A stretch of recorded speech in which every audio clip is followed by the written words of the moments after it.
Gather around, kiddies. Uncle Runstock is going to read you all a bedtime story. It's called The History of Shadowdale. The History of Shadowdale, the Fall of Asmir, last Drow Marshal of the Twisted Tower. The Drow rule of Shadowdale lasted until the early 900s Dale Reckoning, when the increased human population in the area brought the Dark Elves into conflict with their now more numerous neighbors. The humans were the Dalesmen who a millennium earlier had crossed the Dragon Reach and made peace with the Elves of Mithranor, settling at the borders of the great woods that was Elven home.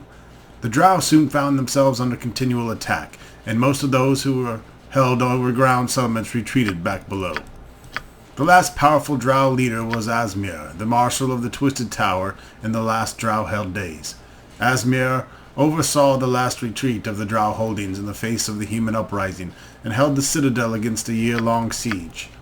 With the supplies and slaves brought up from the Underdark directly into the tower, the Drow could have conceivably held out forever. However, a human slave, family histories in the Dales indicate a number of possible individuals, poisoned the well in the tower, and the citadel was easily overrun. Asmir's body was not found among the dead, leading some to believe that he escaped back into the depths to rejoin his people. Noting the fact that he would have had to explain this to his matriarch how he lost the Shadowdale, it is much more likely, should Asmir have survived, he went into voluntary exile, hiding from both human and Drow. Given that this occurred only 400 years ago, it is certainly possible that Asmir still lives. History of Shadowdale. Ashaba becomes first Lord of Shadowdale. Upon taking the Twisted Tower and removing the Drowish yoke from the people, the Dalesmen had fully established the Dale of Shadowdale, with it the seat of power in the tower itself. Its first lord was a water wizard who aided in the final attack, Ashaba, who was great in age as he ascended and ruled peacefully for 40 years thereafter. It is said that Ashaba realized he was dying and turned himself to water, merging with the river. Since that time, the river, the ford, and the Twisted Tower all bear his name, before passing on. Ashaba chose one of his trusted lieutenants as the new Lord of Shadowdale. Presented to the people of Dale, he was made the new Lord by acclamation. In additional honor, the pendant worn by Ashaba was therefore after recognized as a symbol of leadership in the Dalelands, and was possessed by each of the successive lords following. History of Shadowdale, Jodo and the Tryst Massacre. The past 100 years have been an example of the best and worst of the Lords of Shadowdale. All have been non-native to the Dalelands, though all made the land their home. A century ago, the Lord of Dales was one Jodo, a stiff-necked agnostic who denied the power of any god, good or evil, and used force to back up his beliefs. During this time, there was a great deal of religious persecution, including a massacre of terrorists on Watcher's Knoll. Jodo was eventually killed by a beast of the Netherplanes summoned by parties unknown, which then proceeded to rampage through the Dale. The beast was killed and Shadowdale rescued by the spellcasters Omri and Silun. Omri was proclaimed Lord by acclamation. History of Shadowdale. Omri rules in peace. The longest period of peaceful rule was by Lord Omri and his wife Silun, better known as the Witch of Shadowdale. They ruled over the community for 40 years, a period of extended peace, and their neighboring Dales, nations, and Elven peoples. It was this very peace and power which made the Dale the target for attacks and sabotage by the Black Network, Zhentarim. They sought and still seek to control the trade of the Moonsea to the Sword Coast, and desired to make Shadowdale a vassal state of Zhentil Keep. Lord Omri's rule ended tragically when he was assassinated by Zhentish agents. History of Shadowdale 5. Jordan, the False Lord. Lord Omri was assassinated by Zhentirim agents, who in turn were captured and killed by the warrior Jordhan. Jordhan, with the pendant of Ashaba in hand, the symbol of lordship in the Dales, proceeded to present himself as the new lord, and was so acclaimed by the people. It was unknown to the people that Jordhan was also an agent of the Zhentarim, and that the entire proceeding had actually been a ruse. Jordhan abandoned the Twisted Tower, instead establishing himself in Castle Craig, east of the Shadowdale. His court was soon overrun with agents of the Black Network. When the people eventually revolted, Zhentil Keep sent peacekeeping forces to maintain Jordan's rule. Silun, Lord Omri's widow, now aware of the deception but a firm pacifist, did her best to keep the Dale healthy, and intact during Jodo's evil rule. History of Shadowdale. Khelben kills Jodo. Lord Jodo's rule of Shadowdale ended when they encountered Khelben Arusun, also called the Blackstaff. The story at the time was that Jodo accepted an invitation from Khelben to visit Waterdeep. There he took ill and died. In reality, Jodo ambushed Khelben as the mage was leaving Shadowdale, and the Blackstaff killed him.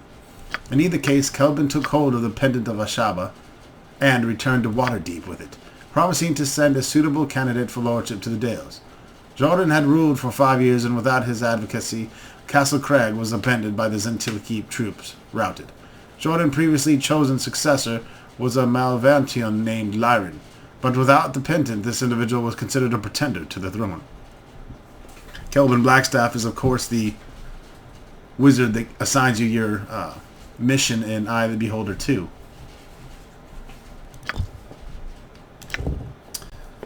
History of Shadowdale. Lords accepted by acclamation. This acclamation of the people has formed the basis of choosing the Lord of Shadowdale since the routing of the evil Lord Shadan by Khelben Blackstaff. Usually a predecessor will step down as opposed to dying in office, and his chosen successor will be approved by the populace at large.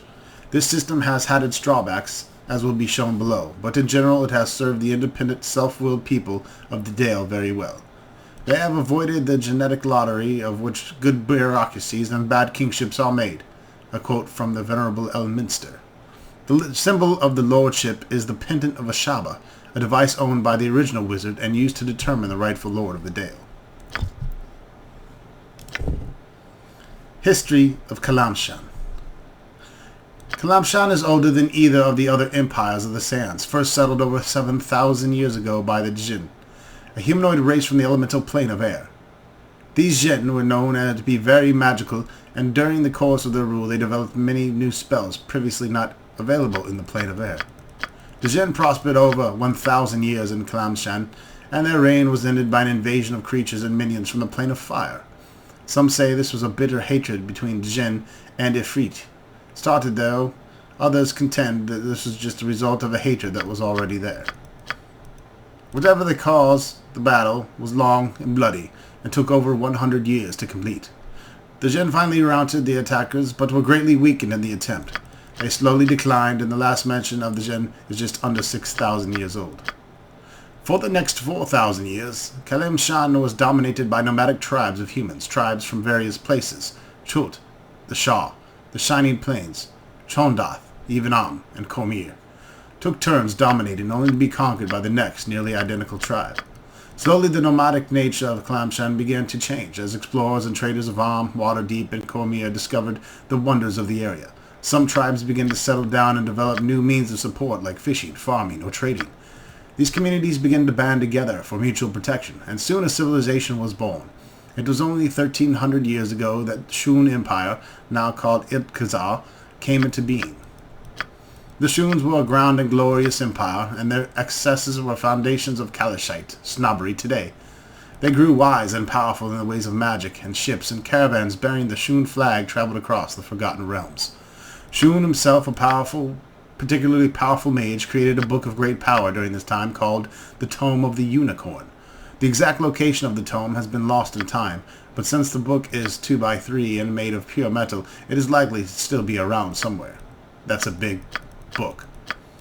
900 years ago, the Shun Empire abruptly vanished. A great magical upheaval was suspected at first, but learned mages of other lands dispute the claim. A force that great, they say, would have disturbed magical powers and beings throughout the realms, and that didn't happen.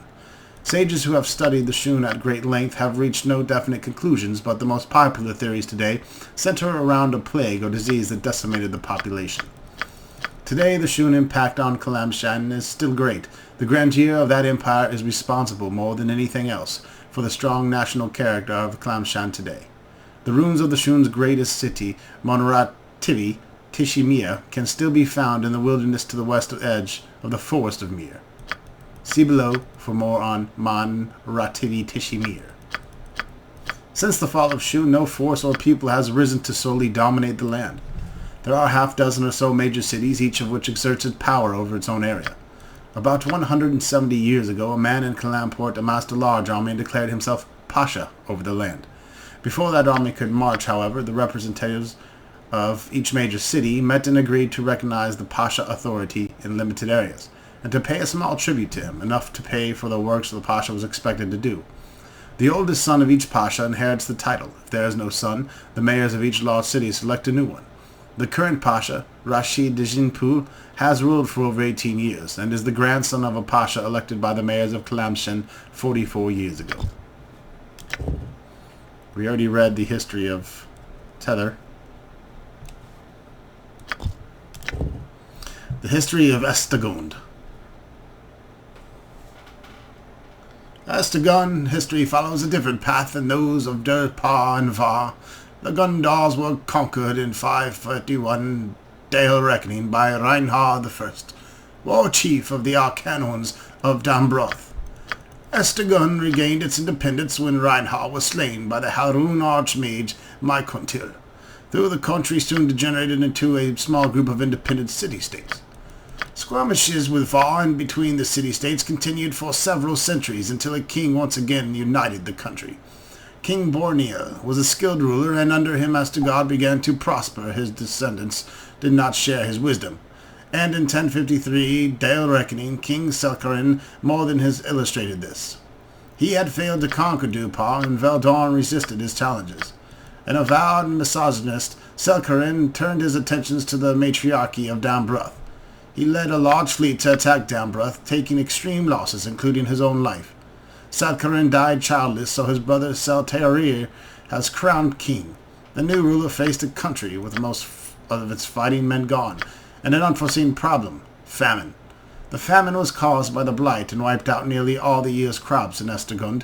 This made him eager for a deal opposed by the Duparian merchant Geradin, and in the legendary trade the entire country of Estagund was sold. Contrary to popular rumor, Seltarir did not trade away the country for 24 pearls. In actuality, he received diamonds worth almost 1,000,000 gold pieces. The sudden wealth gave him an instant seat on the Council of Merchants, so he retained a measure of rule in addition to his fortune. Shaka Seltarir is still the richest Shaka in Estagund to this day. In the years that followed, the Gundars began rebuilding their lives under their new circumstance, and now they compete on equal footing with merchants of Durpa and Va. Alright, we need more books to read. That wasn't quite enough.